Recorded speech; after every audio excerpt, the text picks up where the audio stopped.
Welcome back to the Motivating Force podcast. I'm host Wei, and joining me as always, we have Justin. Today, we're going to be kind of doing the same thing we did last week on our bonus episode where, I talked about Sir Isaac Newton last week. This week, I felt we could shift gears a little bit and go a little bit further back.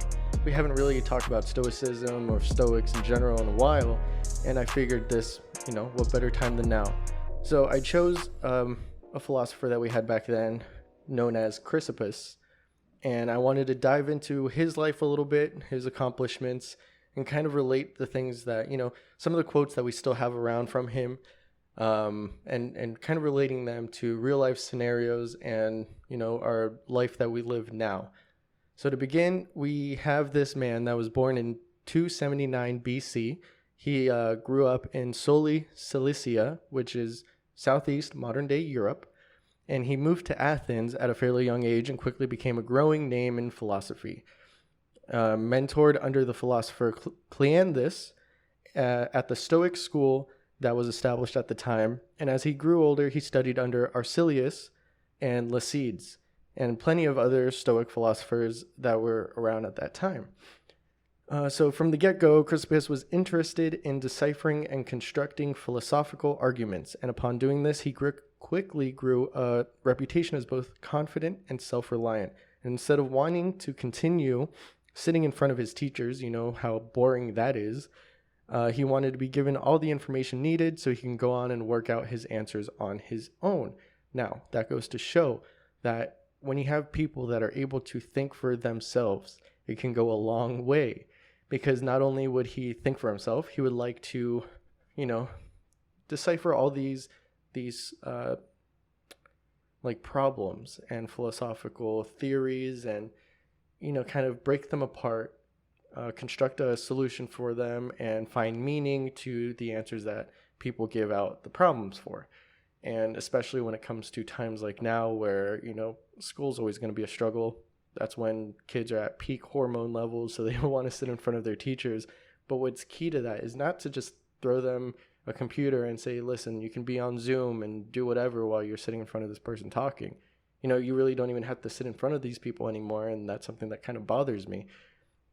But they're not teaching them the fundamentals of being able to think for themselves to begin with. They're just thrown in front of this, new technology that we're kind of implementing slowly, and that kind of breaks that chain of being able to think and understand and rationalize different problems that go on nowadays.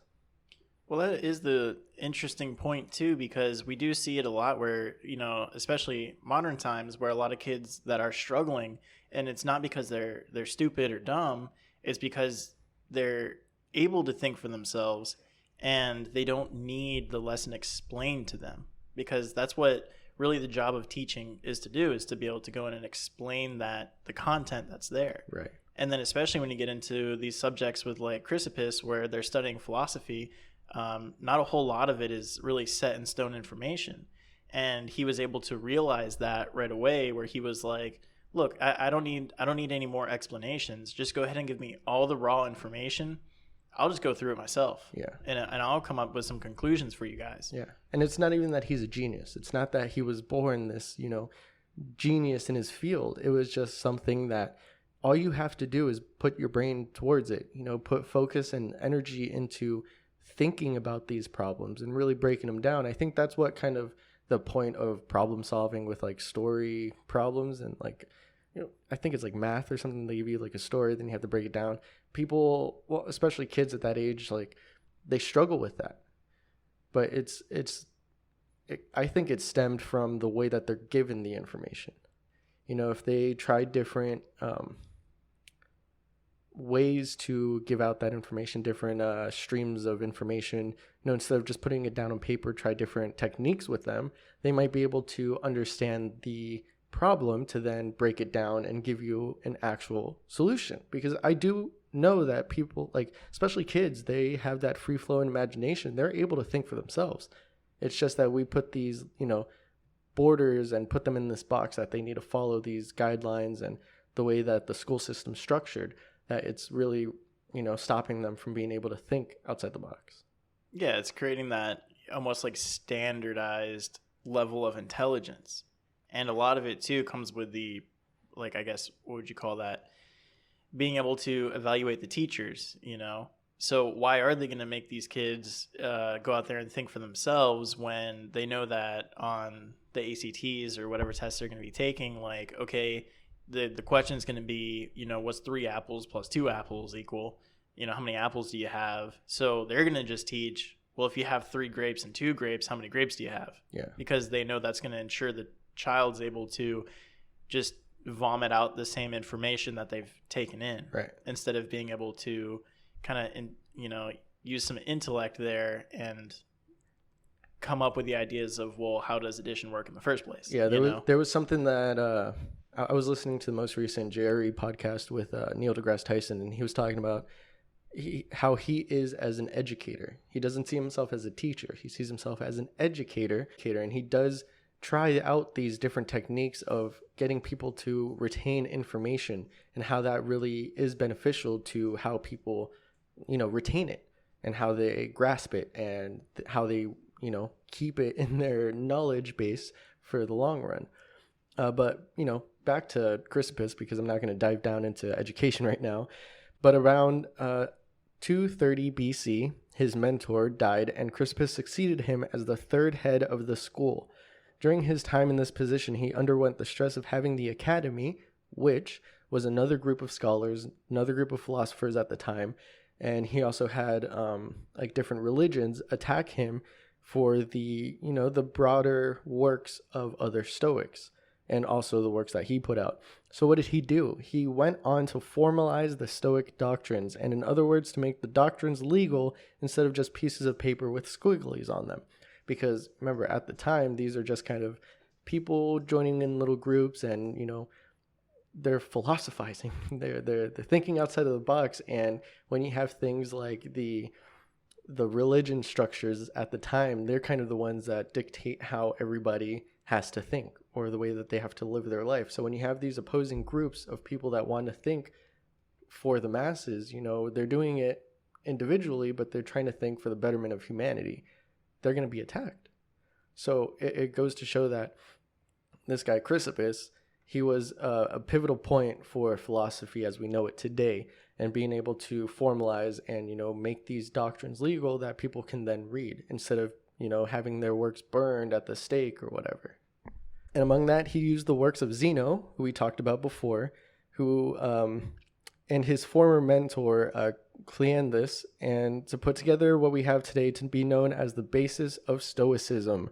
With all the hard work and energy that he threw into his work, he later established the formal logic system, which is that basis of being able to formalize those doctrines. And this, of course, became what all Stoics would come to rely on. And, you go to a publishing house when you write a book, so then you can have that book, published. That's right. Basically what these philosophers and these Stoics would then do. They would go to this system that he founded to then put out their work, so then it can get to the hands and to the brains of other people. And upon doing this, he became known as the second founder of Stoicism. And of course, that's a big title to get, but in hindsight, like I just said, Stoicism or this branch of philosophy as we know it today would not exist if it wasn't for this crucial man named Chrysippus. It's crazy too, because it just keeps bringing me back to where he didn't want the things explained to him. He just wanted the information and wanted to be able to hypothesize on his own. And it goes a long way to show what a new perspective can bring to the world.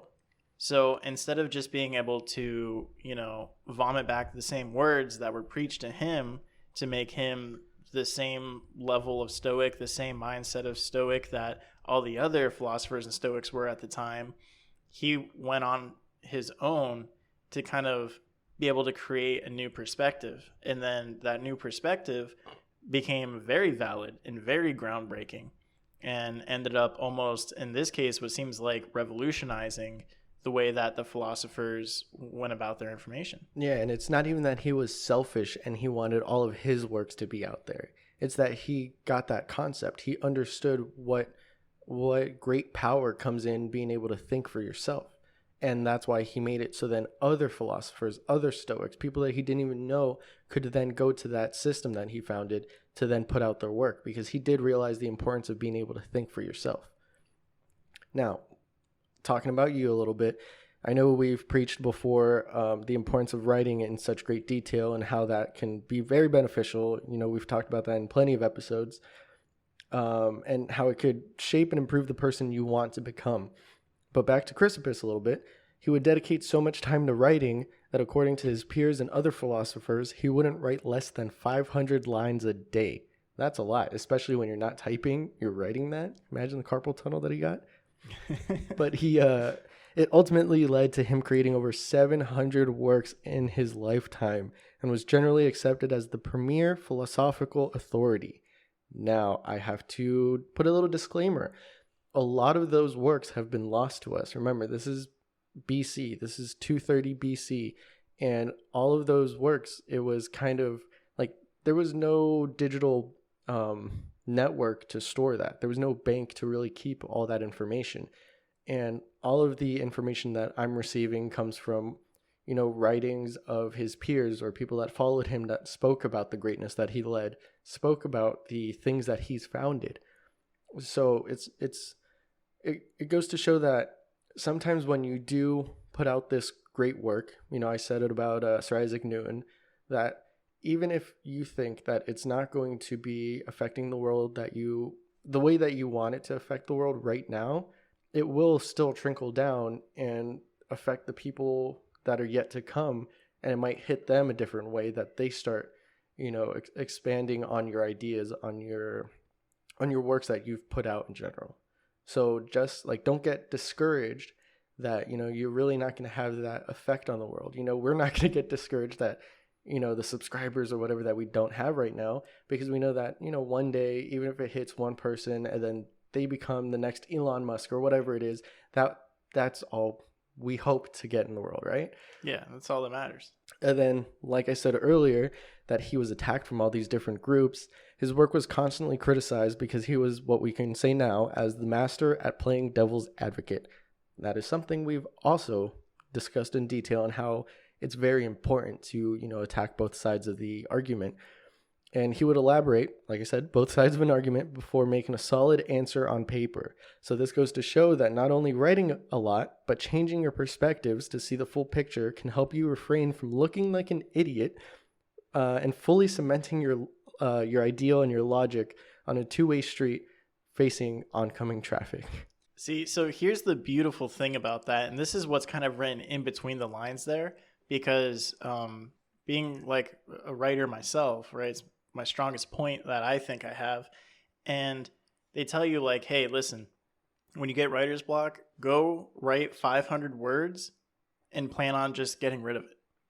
But do that, and it's going to get you started. It's going to get the momentum flowing to keep going, and the writing you're going to notice is going to start getting better and more comprehensible when it's not just all this brain splatter everywhere.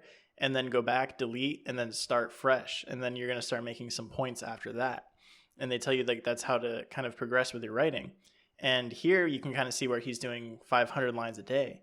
But the underlying point that's really amazing to me is he's sitting here playing devil's advocate. And like you're saying, he's talking about these points back and forward and kind of getting that initial thought out of his head to getting to that final vital point and then writing it down. So he's not writing down 500 lines of chicken scratch every single day and just waiting for the gems to appear. He's already mining for the gems with logical discussion, with communication with others or within himself, and writing 500 lines of just masterpiece every day. Yeah. And that's amazing. Yeah, and that kind of goes to the point of what a rough draft is when people are taught that in school. I know, for example, that I hated doing a rough draft, and then a first draft, and then a second, and then a third, and then a final. Oh my God. But that's the point, is to get you to, throw out all the ideas that you want, and then you revise it. And then even if you have to throw a whole paragraph or a whole page away, that's key to making that ultimate point and that masterpiece that you really want to put out there.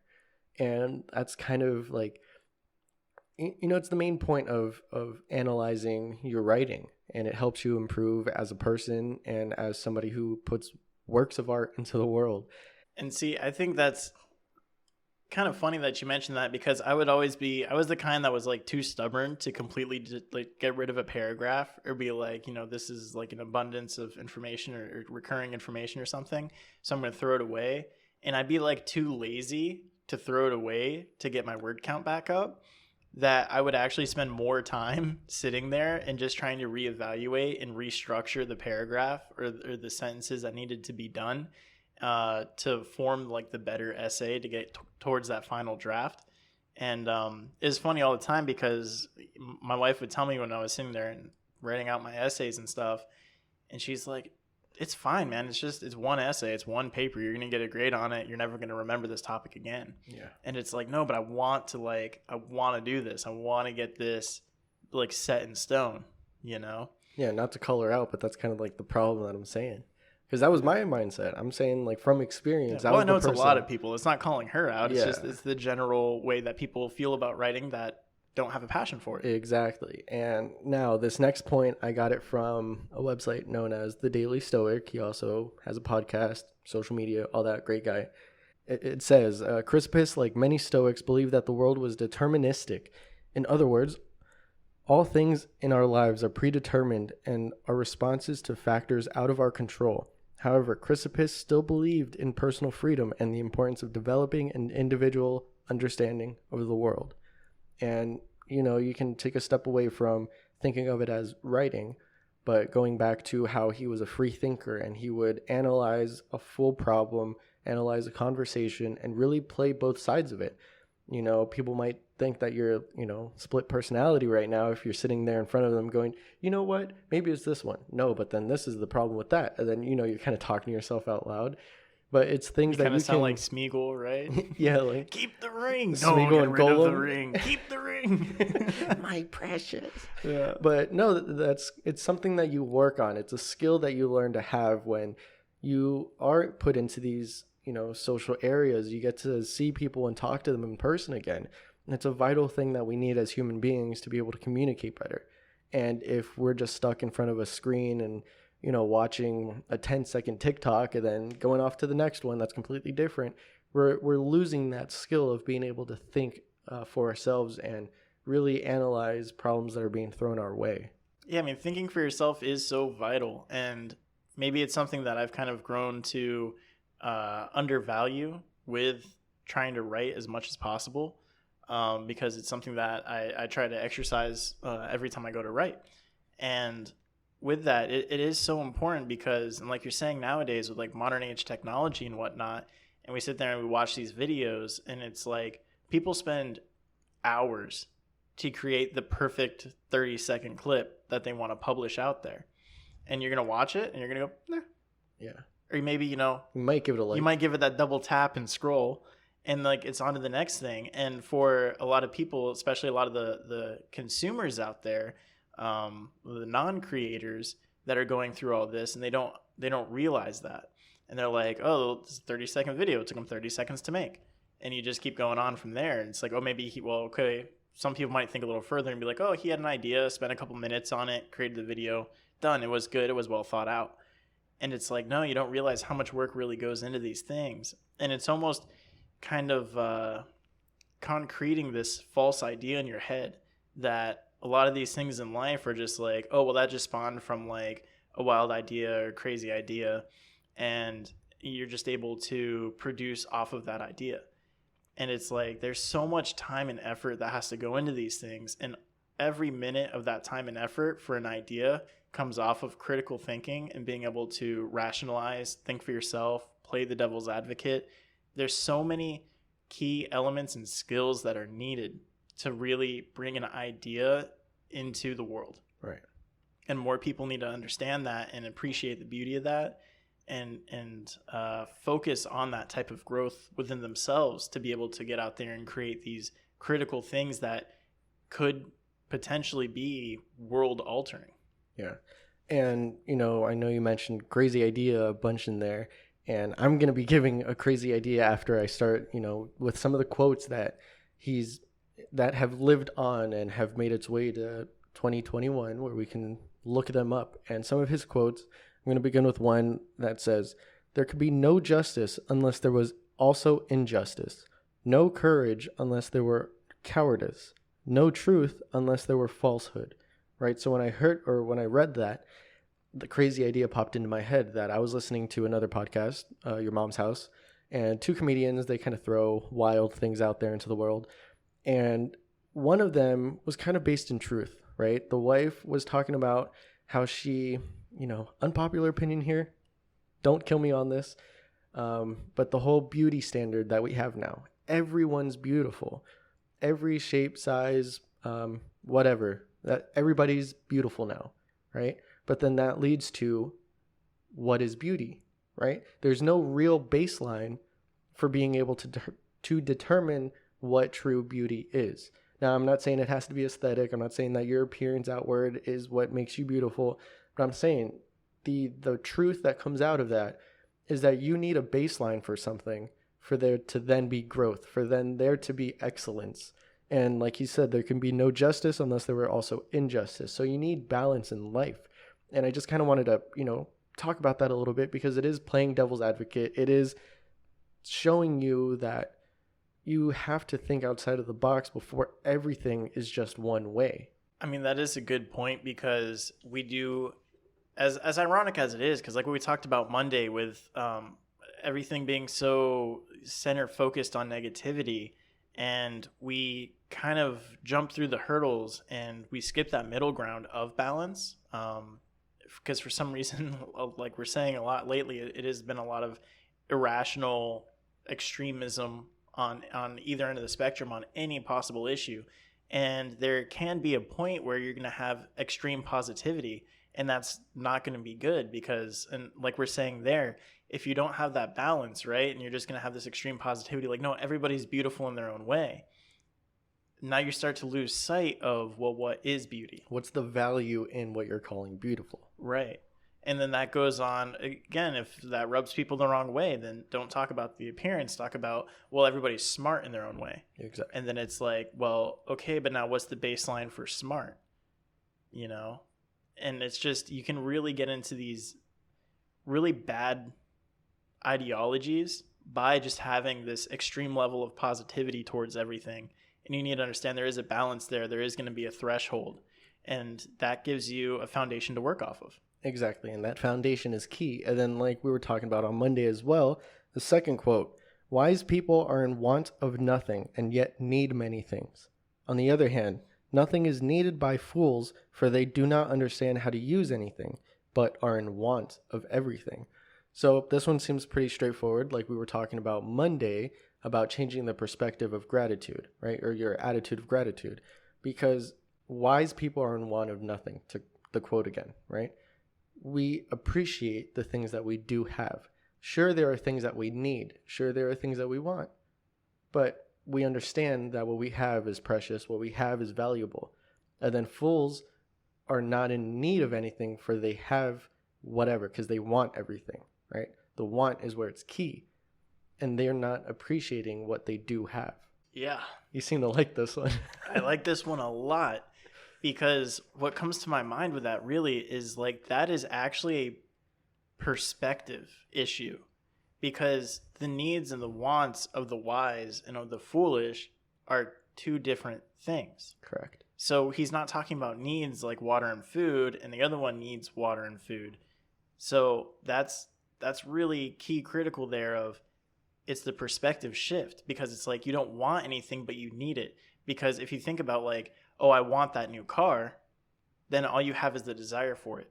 But if you're like, no, I need that car, it's a play on words that has a major impact in your mind, because you're like, oh, I need that. So there's a really key importance here, other than, oh, it looks cool and it goes fast. Yeah.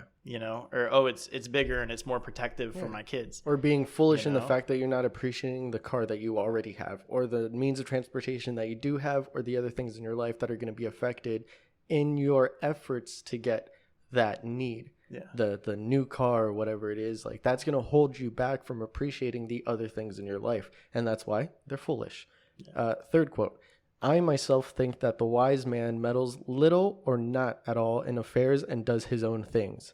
So obviously, I'm going to start off by saying get off social media and focus on your interests. Worry about your own. Getting off social media, being interested in what other people's lives are like. They're always putting out this image of what seems to be the best relationship or their best life when really they could be struggling on their own. They just don't want to put it out there. So then why are you going to sit there and focus on all the things that they're putting out when you can be interested on your interests, on your hobbies, on the things that make you happy, and worrying about your own problems, worrying about your own successes instead of living your life and wasting it all to, oh, but this person's living their best life. This person's in Paris. This person's on vacation all the time. Like, why can't I be like them? Just worry about your own and focus on your successes. And then last and final quote here. When a dog is tied to a cart, if it wants to follow, it is pulled and follows, making its spontaneous act coincide with necessity. But if the dog does not follow, it will be compelled in any case. So it is with men too. Even if they do not want to follow, they will be compelled to follow what is destined. This is a good one because, like I mentioned earlier, how he believes that the world is predetermined and we have things in our life that are out of our control. The world's going to keep going, whether you're striving for success or you're sitting on the couch doing nothing. The world's going to keep on going. So instead of just being dragged along in your day, why don't you take action and start chasing the things that mean something to you? Set goals for yourself and achieve them. Make meaning out of the path that is laid out instead of piling up all this dirt and trash and just wasting your life. Yeah, man, that's a powerful quote there for sure. It does describe predetermination really well, because it's not like you're going to be forced into doing these set of actions. It's that these set of actions are what you need to be doing, and if you go along with it, you'll find success and happiness. And whereas if you try to fight it, you're going to be dragged along it anyways, and then instead of getting the fulfillment from it, you're just going to be depressed or hurt or resentful. Exactly. Yeah, that's awesome. Yeah, I really wanted to save that one for last because the world's always going to keep going, and I really like that concept of like thinking of it as a dog. Like you put a dog on a leash, it's bound to either push, like be pulled, or it's going to lead, so do you want to lead or do you want to be dragged around all day? That's really what it comes down to. And it doesn't matter what field of expertise you're in or what your hobbies or interests are in. It's making that choice for yourself on if you want to lead or if you want to just be pulled along. Okay, and then I know this last part, it was kind of like dark and heavy, and hopefully it hits people well and they can start making those changes that they need to. But I felt like I would leave the little fun fact for last, some lighter topic, something to get everybody a little giggle or whatever. And the fun fact to take us out. So as the legend goes, Chrysippus died of laughter. Yes, I did say died of laughter. The legend says that during the 143rd Olympiad, Chrysippus caught a donkey eating a basket full of his figs. And in response, he yelled that the donkey needed to be given a pure wine to wash the figs down. So you can imagine at the time, they don't have like TikTok stars to find funny. He just imagined a donkey getting drunk off wine, and the image in his head made him laugh so hard that he fell to the ground laughing for several minutes and eventually lost consciousness. Can you imagine seeing a guy laughing so hard on the floor that he dies? I mean, yeah, wow, okay. That's perfect there. A master in his own place, and he's able to die of euphoria. I think he proved his point. Right? But also, if the legend is true, the laughing fit either cut off the oxygen supply to his body or caused a heart attack, which now it makes sense. But however, a second account from Leritus, another philosopher at the time, suggests that the philosopher may have had too much to drink at the festival and become ill as a result. So that is an example of gossip. Right. I'm kidding. No, but I hope the life and the accomplishments of the Stoic philosopher Chrysippus has really hit home with some people. You realize that thinking outside the box, thinking for yourself, and analyzing the full spectrum of the problem before making a solid, concrete answer goes a long way. And I hope people start making that change of being able to think outside the box and not fortifying their opinions, because they're opinions, they're malleable. You can you can decide later on that you didn't really want to think that way, or you were just testing the waters to see what other people would think to start conversations. And that really, like, that's very beneficial when it comes to the structure that you want as a characteristic in yourself. And for personal growth, that's also something that is needed. So a lot of people don't talk about that when it comes to self-growth and self-help and improvement in general, because, you know, it does cost them to think outside the box, different ways to educate people to grasp information, and instead of just retaining things that are being told to them, to start putting out more information and, like I said, spark conversations with people.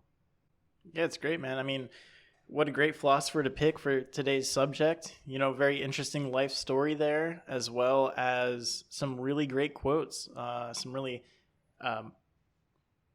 hard-hitting things to really kind of dive home and it's great, you know. I mean, it's really interesting seeing people who have that perspective of predetermination and what that means.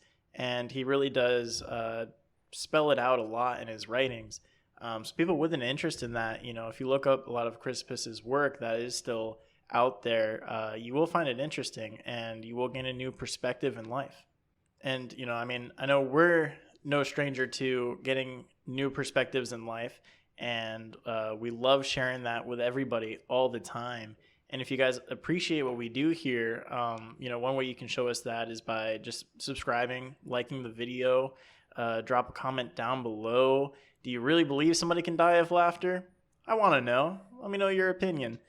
But in all seriousness, you know, we love you guys being here. We love being able to bring you guys all types of content. We hope you guys enjoy it. We do have more going on over on our social medias if you guys want to check that out. All the links will be down below. We do have Facebook, we have Instagram, and we're also on Anchor now. So our podcast will be uploaded on you know, iTunes, Spotify, and a bunch of other platforms. So be sure to check that out. All those links will be down below. And until next time, go and get.